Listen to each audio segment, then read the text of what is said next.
questions really fast, I can just grab them there. I think I'm just overthinking it. We're good. Cool. Yeah. Thanks for doing this again. Yeah. So just some basic questions, like I said. So yeah. First question. What were things like before you started working with us to do your meta ads, and what are they like now? Cool. My name is Alex Tremaine. I'm the Chief Revenue Officer of a company called Slumber. It's a boutique sleep and wellness company, primarily hemp derived. One of the largest challenges that faced Slumber was being in the hemp and CBD space. We have a lot of advertising restrictions. We're in a very competitive space. And Meta and Instagram and Facebook and all those beautiful places are incredibly challenging for us to advertise. So we had tried, after numerous attempts trying to advertise on Meta, we were hit with a lot of uh, flags on our accounts. We've had accounts shut down. So we went through the whole rigmarole for years with Meta and Facebook.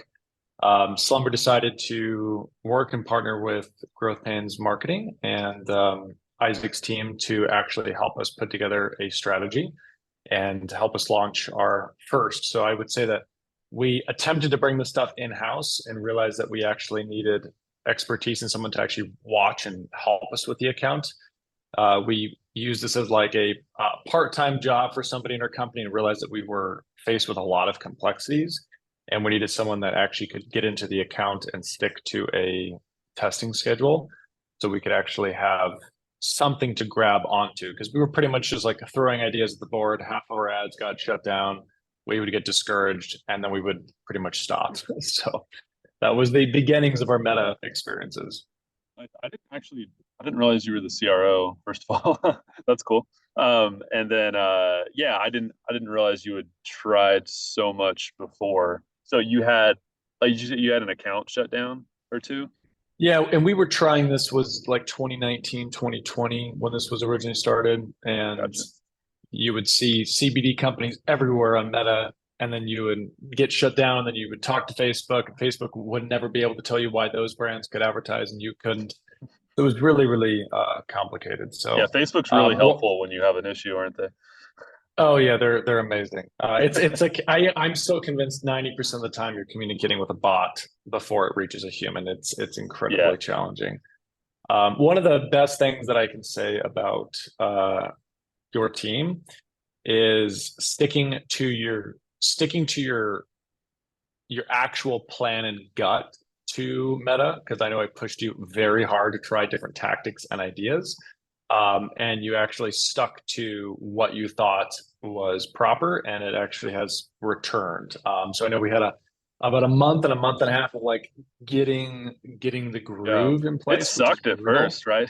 It It sucked. was brutal at first. Yeah, I was very discouraged. But then to start seeing a couple of our sales come in to see our CACs go from, and we had our first CAC was $980 or whatever. And then we had a CAC come in as low as like 250 or something like that. I mean, our $2.50, like ridiculously low. So I think right now, I think for the last 30 days, we've reached arguably the healthiest spot in our marketing. I actually officially paused our PPC efforts for September Oh, cool. um, to actually be able to focus more on Meta and put more gas in the fire there. So, because we're basically running a zero point 0.8 return ROAS on PPC. It's almost a one-to-one flush on that side. Interesting. And Meta's actually starting to return something positive, which is great. And that's also the nature of the beast. If I was a clothing company or a shoe company, I would probably double down on both. But right now, where we are seeing the best squeeze is looking at our CAC and Meta is really, really impressive.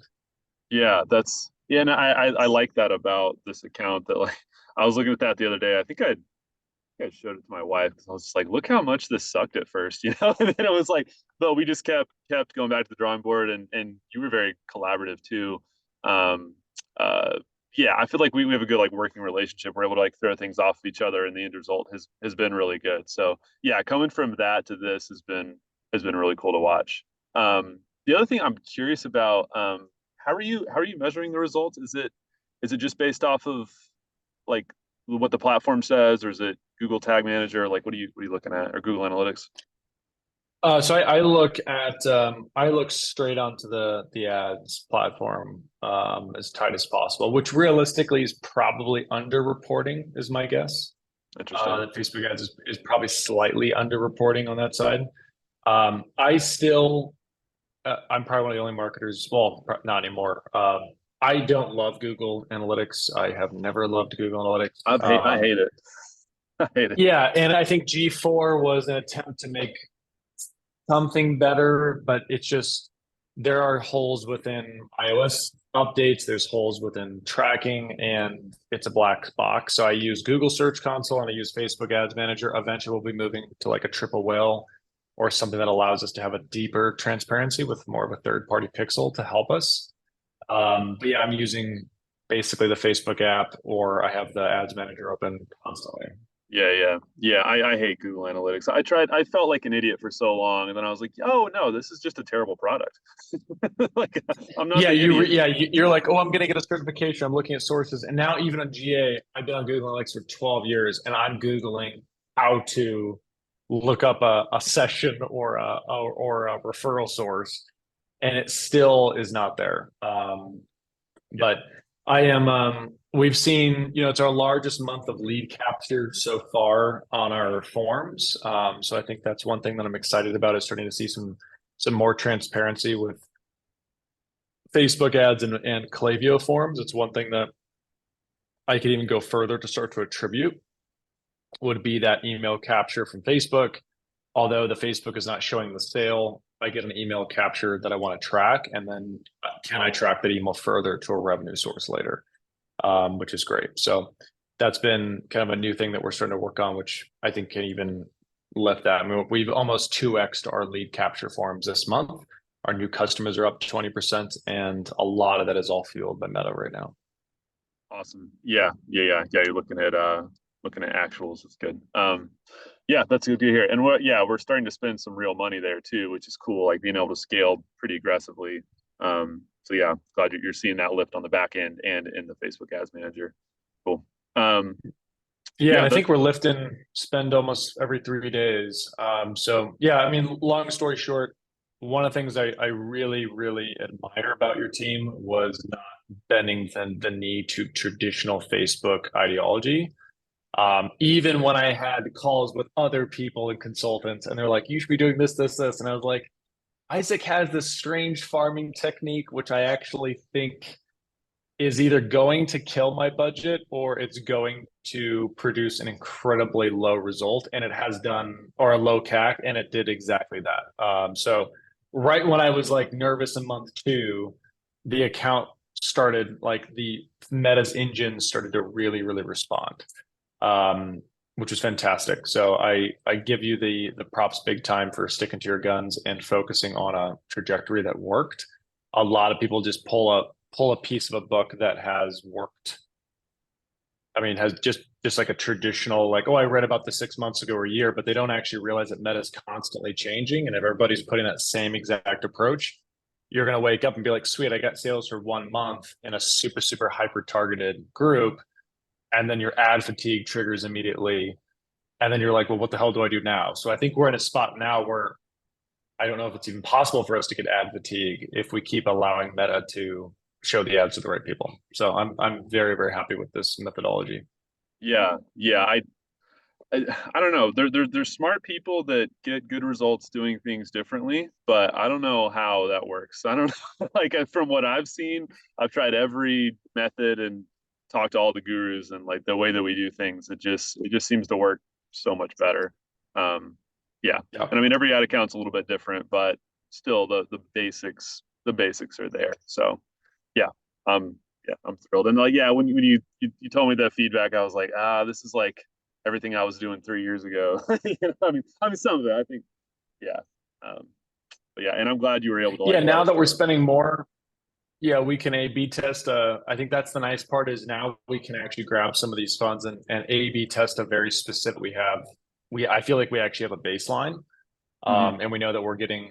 I mean, I could pull up the report now. I know that we're at least getting sales, every at least 5, 6, maybe more a day right now. Like today has reported Yeah, 6 sales already today at $6.64.